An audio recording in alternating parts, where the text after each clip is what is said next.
안녕하십니까. 네. 성서 모짜리를 담당하고 있는 김덕지 안드레아 신부입니다. 네. 이번 시간에는 우리가 요한복음의 순환기까지 다 봤잖아요. 그죠? 그래서 이번 시간에는 복음서를 좀 종합 정리하는 시간을 갖도록 하겠습니다. 그래서 이 복음에 대한 의미, 또 복음서에 대한 의미, 이것들을 좀 생각해 보면서 우리가 어떤 삶을 살아야 할지, 또 우리에게 복음서가 왜 그렇게 중요한지 한번 성찰해보는 시간 갖도록 하겠습니다. 그럼 시작기도 하고요. 시작을 하도록 하겠습니다. 성부와 성자와 성령의 이름으로 아멘. 사랑하신 주님, 이 시간 당신께서 함께해 주시고 또 저희들이 당신의 말씀을 공부하는 가운데 저희들의 믿음이 한층 더 커나갈 수 있도록 이끌어 주소서. 하늘에 계신 우리 아버지, 아버지의 이름이 거룩히 빛나시며 아버지의 나라가 오시며 아버지의 뜻이 하늘에서와 같이 땅에서도 이루어지소서. 오늘 저희에게 일용할 양식을 주시고 저희에게 잘못한 일을 저희가 용서하오니 저희 죄를 용서하시고 저희를 유혹에 빠지지 않게 하시고 악에서 구하소서. 아멘. 성부와 성자와 성령의 이름으로 아멘. 네, 이번 시간에는 복음서에 대한 의미, 또 복음의 의미. 왜 복음은 원래 기쁜 소식이거든요. 왜 예수님이 기쁜 소식이지? 이 내용들을 조금은 우리가 좀 살펴보고자 이 마지막 종합 정리편을 마련해 보았습니다.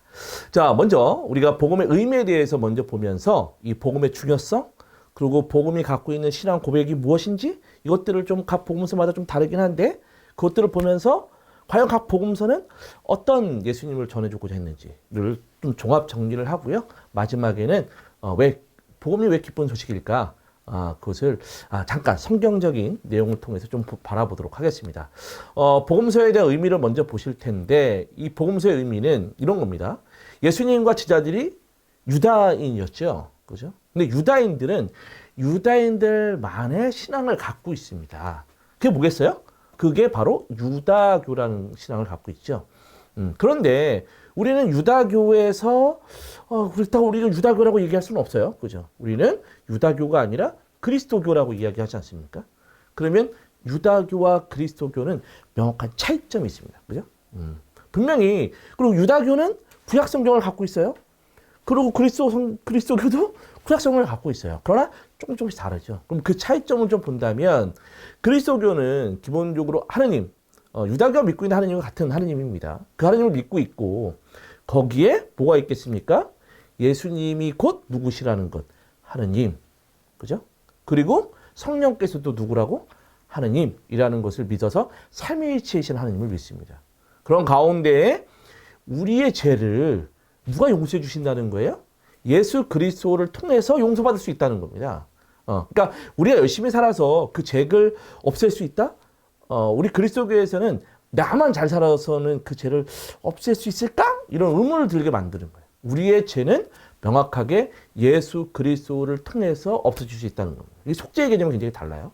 그런데 유다교는 그럼 어떠냐? 유다교는 우리 아브라함의 할례 아시잖아요. 그죠? 아브라함이 하나님과 계약을 맺으면서 할례를 통해서 너희들의 하나님이다. 너희들의 주님이다. 라는 것을 이야기하셨는데 이런 할례와 율법에 대한 것들을 강조하고 있는 게 유다교입니다. 그래서 이에 비해서 우리는 세례, 그래서 우리는 할례가 아니라 세례가 중요한 것이죠. 물과 성령을 통한 세례를 중요시하는 부분들이 좀 다르게 됩니다. 그런 가운데 속죄도 마찬가지입니다. 우리는 예수 그리스도를 통해서 우리의 죄가 없어진다고 이야기하지만 유다교에서는 자신들의 열심한 기도와 또 열심한 단식을 통해서 또 율법을 충실하게 지키는 것을 통해서 자신들의 죄가 없어진다고 생각을 합니다. 그래서 왜냐하면 그들에게는 그래서 예수 그리스도가 사실은 신이 아닌 거예요. 하느님이 아닌 겁니다. 유다교에서는. 그리스도교에서는 예수님이 곧 우리의 주님이시고 그분을 통해서 우리의 죄가 없어진다고 이야기를 한다면 유다교에서는 예수 그리스도는 그저 누구밖에 되지 않을까요? 예언자밖에 되지 않습니다. 예언자 중에 한 명이에요. 완전히 다른 것이죠. 그리스도교는 예수님이 우리의 죄를 속죄해 주시면서 그러다 보니까 예수님이 하느님이시고 우리의 주님이시고 또 한 분밖에 없는 우리가 또 섬겨야 하는 분으로 이야기를 하고 있지만 유다교는 아닙니다. 그렇기 때문에 우리들에게 예수 그리스도는 기쁜 소식이에요. 그죠? 이 왜 기쁜 소식일까? 이거는 이따가 좀 보도록 하겠고요. 그렇기 때문에 예수 그리스도가 우리에게 되게 중요해요. 그러니까 예수님의 말씀, 또 예수님의 행적을 담아놓은 것이 뭐죠? 복음이거든요. 복음서예요. 그렇기 때문에 우리들에게 복음서가 되게 중요합니다. 이것은 전례상 안에서도 사실은 그 의미가 명확하게 드러납니다. 자, 여러분들 미사를 보시면 미사에서는 말씀의 전례와 성찬의 전례 이 두 가지가 있죠. 근데 말씀의 전례를 먼저 보죠. 말씀의 전례를 잘 보시면 말씀의 전례 1독서와 2독서와 복음이 있잖아요. 그죠? 제1독서와 제2독서 때 여러분들은 앉아서 들으시나요? 서서 들으시나요? 앉아서 들으시죠? 그죠? 그럼 복음은 여러분들 어떻게 들으시죠? 앉아서 들으시나요? 서서 들으시나요? 당연히 서서 듣습니다. 아니, 제1독서와 제2독서는 앉아서 듣고 복음은 서서 들어요. 의미가 다르기 때문에 그렇습니다. 제1독서와 제2독서는 저는 뭐 신학생 때 그런 본 적이 있긴 한데 앉아서 듣다 보니까 졸 수도 있어요. 그런데 복음은 한 글자도 너무 중요하기 때문에 서서 새겨들어야 하기 때문에 서서 듣는 겁니다. 그리고 여러분들이 큰 전례, 뭐 대축일 미사라든지 아니면 교황님이 바치는 미사, 우리 추기경님이 바치는 미사들을 가끔가다 보면 복음서 강복이라는 것이 있습니다. 강복이 분명히 미사 후에 그 강복이 주어지지만 중간에 한번 복음서 강복을 주게 됩니다. 큰 미사 때 안에서. 그만큼 복음이 굉장히 중요한 거예요. 그래서 복음은 서서 새겨 듣기 위해서 서서 듣는 겁니다. 네. 이해되시겠죠? 그래서 복음이 되게 중요한 거예요. 그렇다면 성경은 구약 성경과 신약 성경으로 구분이 되어 있어요. 그럼 여러분들이 구약 성경과 신약 성경 중에 어떤 게 중요하겠습니까? 당연히 신약 성경이 중요하겠죠. 그죠? 근데 신약 성경이 중요하다고 해서 구약 성경이 뭐 중요하지 않다? 그건 아닙니다. 그러나 신약 성경이 엄청 중요해요. 여러분들이 바티칸 제2차 바티칸 공의의 문헌을 잠깐 보시면 거기에 이제 계시 현장이 있는데 이 계시 현장에서도 신약 성경에 대한 아주 중요한 점을 이야기하고 있습니다.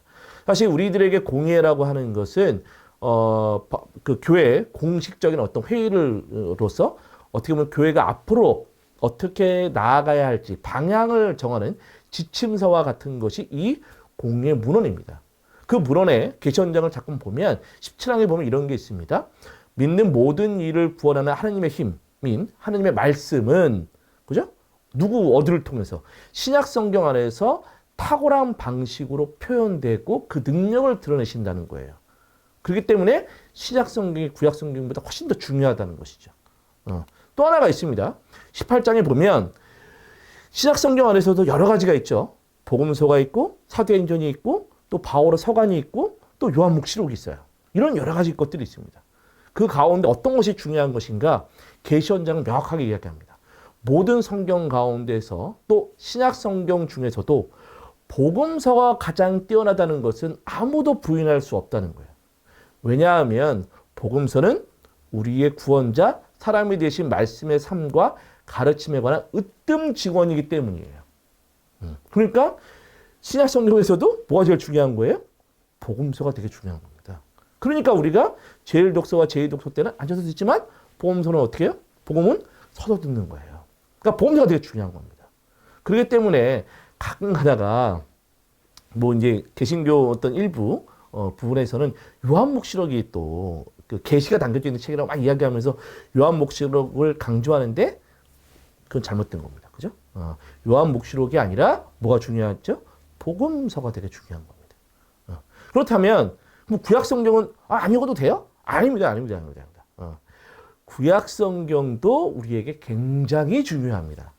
그것을 계시현장 16강에서 이렇게 이야기하는데 자, 신구약 성경에 영감을 불어넣으신 분이 바로 하느님이시고 그 저자 또한 하느님이다라고 이야기를 해요. 그러면서 신약이 구약 안에 숨어 있고 또 신약으로 구약이 드러내도록 지혜롭게 하느님께서 마련하셨다는 거예요.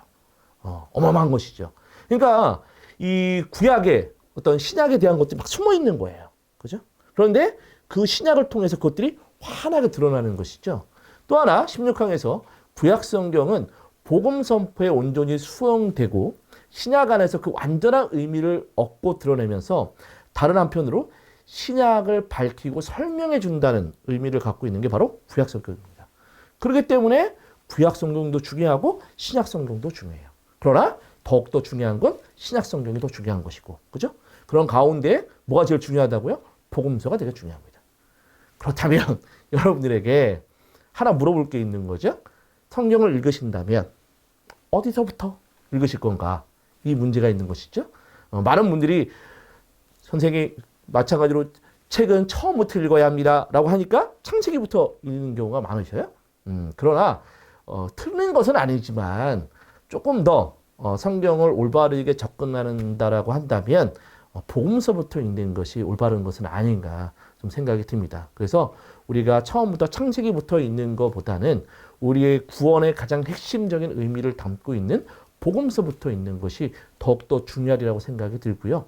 복음서를 읽은 다음에 다시 창세기로 넘어가도 충분히 가능하다는 거 여러분 잘 생각해 볼 수 있겠습니다.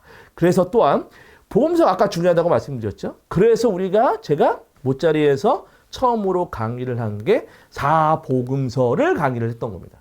마테오, 마르코, 루카 한 다음에 마지막 요한에 대한 이야기를 했던 것이죠. 또한 이 4개의 복음서를 우리가 보면서 이 4개의 복음서는 단순히 예수님의 역사적인 기록을 해놓은 것이 아니라고 제가 말씀을 드렸습니다. 어떻게 보면 이전까지 우리가 공부했던 바에 의해 따라서 이 복음서라고 하는 것은 단순히 역사적 기록물이 아니라 아까 요한복음이 너무나 잘 나타나 있는데 예수님께서 메시아이시며 하나님의 아들이심을 여러분이 믿고 또 그렇게 믿어서 그분의 이름으로 생명을 얻게 하려는 것이다 라는 것이죠. 어떻게 보면 예수님을 믿게 하기 위해서 이 복음서를 쓴 것입니다. 그렇기 때문에 역사적인 기록으로만 바라보신다면 이 복음서의 참된 의미를 아직 잘 모르고 있는 것이라고 할 수 있겠습니다. 믿기 위한 것입니다. 그렇기 때문에 근데 이 믿는다는 것, 그죠? 이 믿기 위해서 우리 복음서에 있는데 이 믿음은 단순히 심신만 갖고 있는 것인가? 그렇지 않죠. 우리가 믿는다는 것은 신심, 마음도 있지만 또 하나는 신앙의 차원으로 올라가야 합니다. 신앙이라고 하는 것은 믿고 따르는 것이죠. 한편으로 이야기하면 이제 가르침이 있다는 것입니다. 이런 신앙의 차원으로 올라가서 복음서 또한 이런 신앙의 차원 안에서 신앙 고백문이라고도 이야기할 수 있는 게 바로 복음서입니다. 그렇기 때문에 이 신앙 고백문이 각자 복음서 안에 다 삼겨져 있는 것이죠.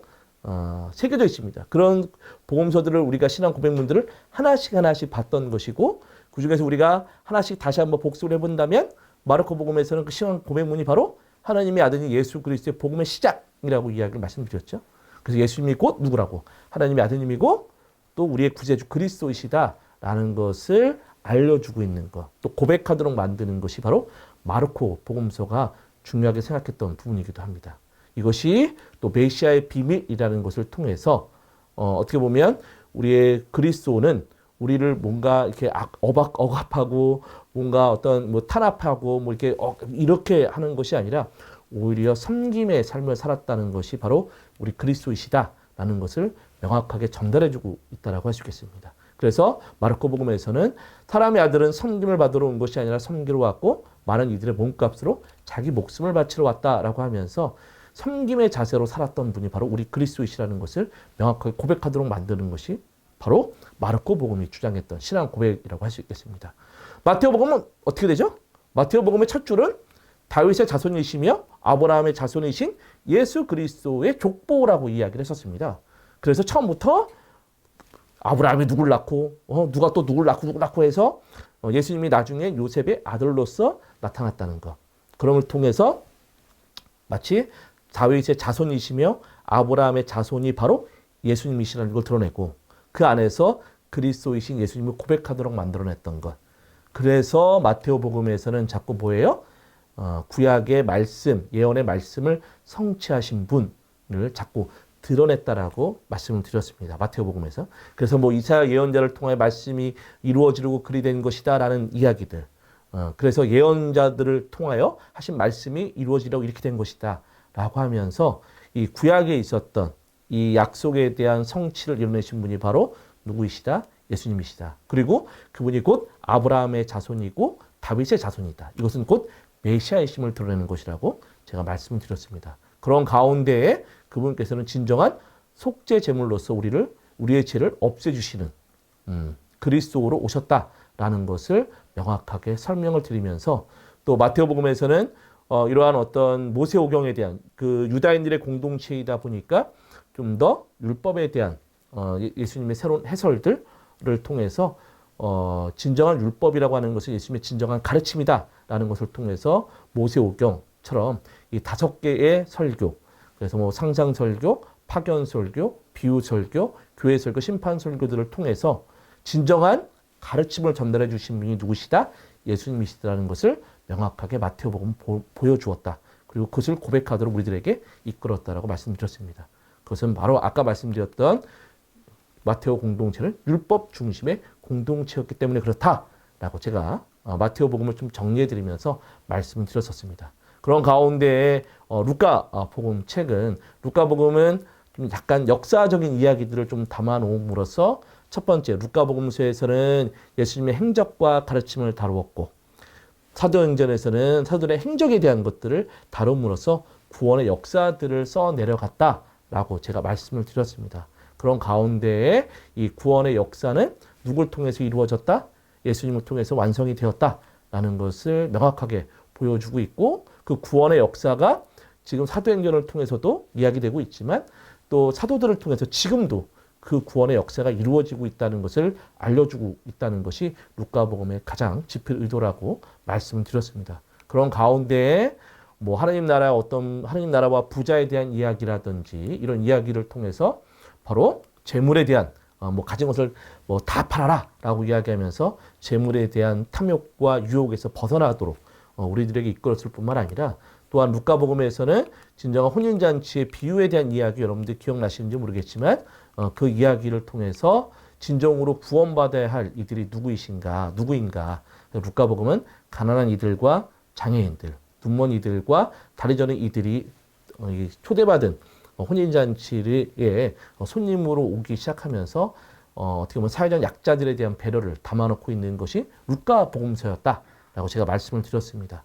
그런 가운데에 이제 뭐 십자가의 뭐 두 강도 이야기라든지 또 제 많은 여인을 용서하시는 내용들을 속에서 자비와 용서의 주님에 대한 모습들을 명확하게 보여주었다라고 말씀드렸습니다. 그러면서 루카는 회개와 용서가 중요하다는 것을 또 예수님이 십자가에 못 박혀 돌아가셨을 때 어떻게 해요? 아버지 저들을 용서해 주십시오.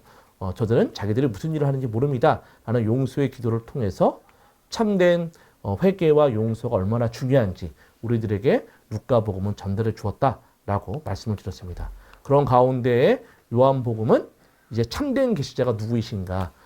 공간복음에서는 누구이신가를 명확하게 드러내고 있는 게 요한복음이고 그런 가운데에서 나는 있는 나다라고 하는 탈출의 이 계시의 말씀들을 통해서 예수님이 참된 계시자로서 나는 생명의 빵이다, 나는 세상의 빛이다라고 하면서 참된 계시자로서의 예수 그리스도의 모습을 보여주고 있고 그런 가운데에 요한복음은 공간복음에서는 두나미스라고 하는 용어들을 세메이오 표징이라는 것을 바꿈으로써 그죠? 그러면서 예수님의 자기 계시를 통해서 이제 믿는가 믿지 않는가에 대한 선택에 대한 부분들을 강조했다라고 말씀을 드렸습니다. 그런 가운데에 요한복음에서는 예수님에 대한 완전한 신앙 고백을 이루도록 만들어주는데 낮은 그리스도론 예수님을 예언자, 정청인 메시아, 랍비 이게 아니라 진정한 하나님 현존하신 하나님의 말씀이고 세상의 창조주가 바로 예수님이시고 또 하나님과 동등하신 분이 예수님이라는 것을 고백하도록 만들었다는 것 이것이 요한복음의 특징이었다라고 말씀드렸습니다. 후로 넘어왔죠? 네. 여러분들 기억은 나시는지 안 나시는지는 모르겠으나 그러나 여러분들이 그런 것들을 다시 한번 보고 싶어요 하면 앞에 다 유튜브에 담겨져 있죠. 한번 여러분들이 체크해 보시면 좋겠고요. 이런 가운데에 어떻게 보면 요한복음이 우리들에게 너무나 잘 전달해 주는 거라고 저는 생각이 드는데 7개의 표징 또 7개의 계시들을 통해서 예수님을 통해서 진정한 새로운 시작이 시작되었고 그런 가운데 생명과 빛에 관한 심판들 안에서 생명의 원천, 생명의 승리자가 누구이신가라는 것을 요한복음은 이 표징의 책을 통해서 명확하게 드러냈다라고 말씀드렸습니다. 그런 가운데에 요한복음은 이제 영광의 순간, 영광의 책, 또 때에 관한 책이라고 이야기를 하면서 성찬의 재정에 대한 부분들을 없애고 오히려 유언의 말씀들을 담아놓음으로써 예수님의 떠나심과 또 사랑, 또 일치에 대해서 명확하게 전달해주고 있는 것이 바로 요한복음이다라는 것을 바로 제가 전 시간까지 제가 설명을 드렸던 내용입니다. 예. 어떻게 보면 마테오, 마르코, 루카, 요한 이 네 개의 복음서는 정말로 우리들에게 그리스도는 어떤 분이신가 라는 의미를 전달해 준 책이라고 말씀드릴 수 있겠습니다. 그리스도가 어떤 분이에요? 그리스도는 왕이 아니야 라는 것이죠.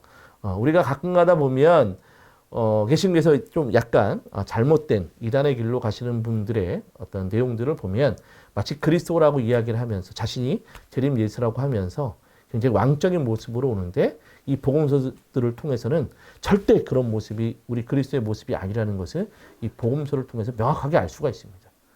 그렇기 때문에 어떻게 보면 이 복음서는 참된 그리스도가 어떤 분이신지 또 어떤 것을 우리들에게 전해주고 있는지를 아주 잘 보여주고 있는 게 바로 이 복음서라고 할 수 있겠습니다.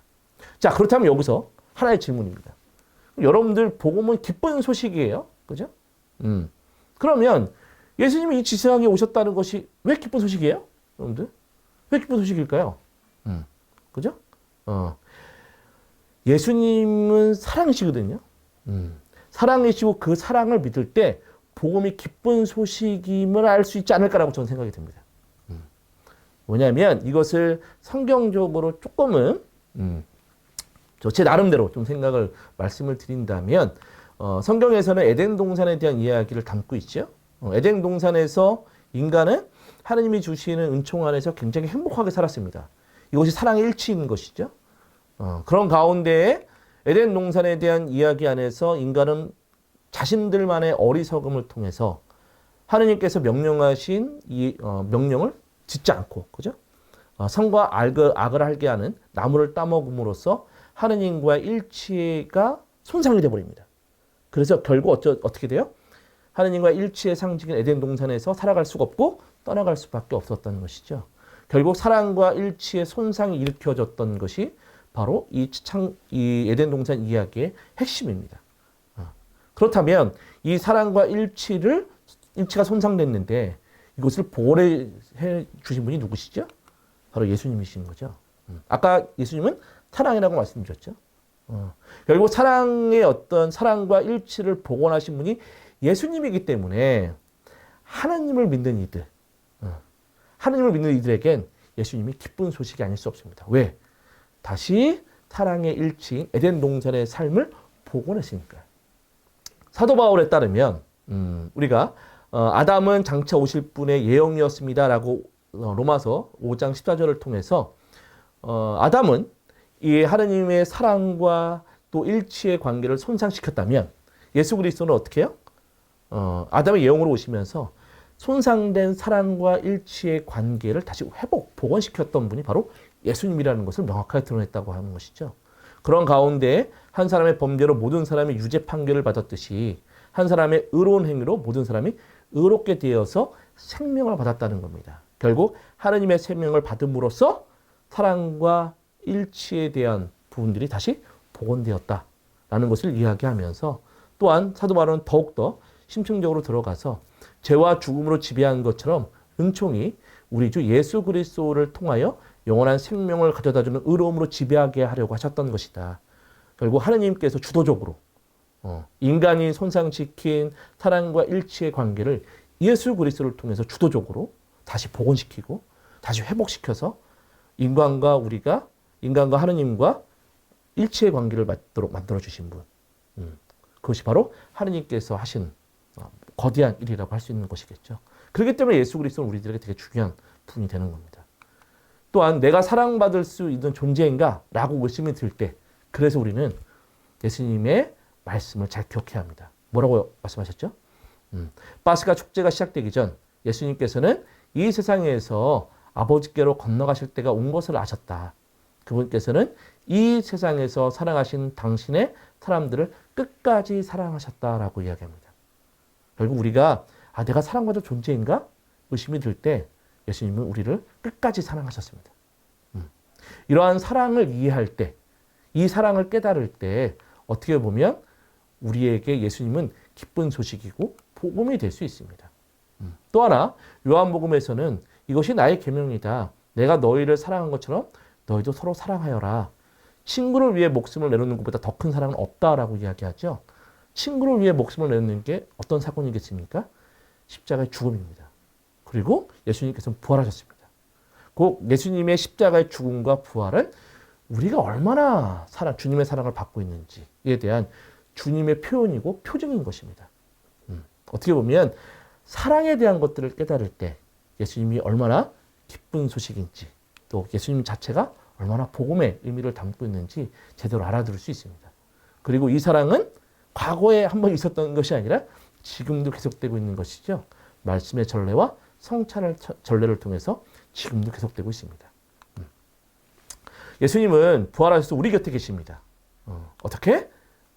마르코가 우리들에게 전해준 겸손과 섬김의 자세를 알 때 부활하신 예수님 우리와 함께 있다는 것을 느낄 수가 있겠고, 또 마테오가 전해준 실천의 삶을 살 때 살아계신 예수 그리스도가 우리와 함께 있다는 것을 체험할 수 있습니다.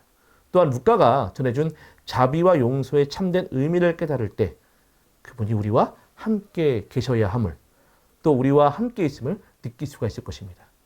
이것을 요한복음은 단 하나의 단어 뭐라고요? 사랑이라는 것으로 표현했다는 것이죠.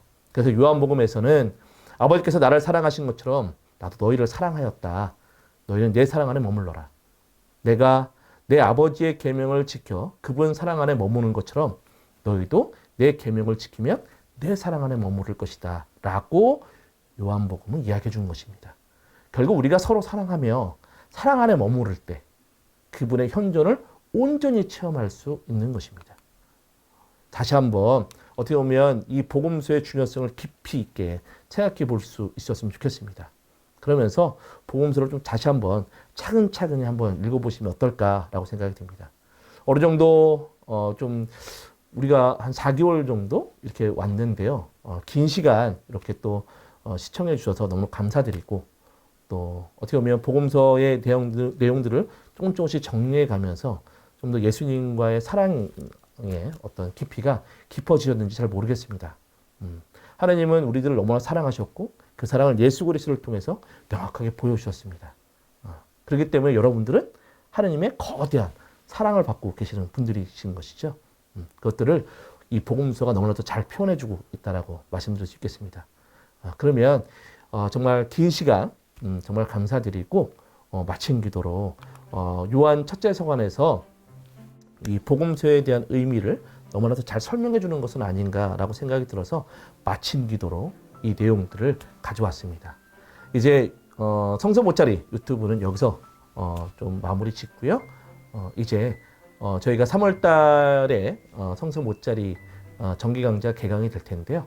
그때 오프라인에서 만날 수 있었으면 좋겠습니다. 그럼 마친 기도로 요한 첫째 서간 제가 읽으면서 마치도록 하겠습니다. 성부와 성자와 성령의 이름으로 아멘. 처음부터 있어온 것, 우리가 들은 것, 우리 눈으로 본 것, 우리가 살펴보고 우리 손으로 만져본 것, 이 생명의 말씀에 관하여 말하고자 합니다. 그 생명이 나타나셨습니다. 우리가 그 생명을 보고 증언합니다. 그리고 여러분에게 그 영원한 생명을 선포합니다. 영원한 생명은 아버지와 함께 계시다가 우리에게 나타나셨습니다. 우리가 보고 들은 것을 여러분에게도 선포합니다. 여러분도 우리와 친교를 나누게 하려는 것입니다. 우리의 친교는 아버지와 또 그 아드님이신 예수 그리스도와 나누는 것입니다. 우리의 기쁨이 충만해지도록 이 글을 씁니다. 성부와 성자와 성령의 이름으로 아멘. 네, 여러분들 수고하셨고, 네, 여러분들 행복한 하루하루 되세요. 감사합니다. 짠! 끝난 줄 알았죠? 네, 여러분들 시즌 1은 끝났습니다. 저희가 여태까지 4개월 동안 성서 모짜리 유튜브를 한번 찍었고요. 그래서 2월 한 달 동안은 잠깐 쉬고 시즌 2로 I'll be back 돌아오겠습니다, 여러분들. 그래서 3월 2일 날 저희가 시즌 2가 시작되니까요. 그때까지 성서 모짜리 왜 안 올라와요? 라고 하셔도 조금만 기다려 주시고 3월 2일 날 시즌 2로 뵙도록 하겠습니다. I'll be back.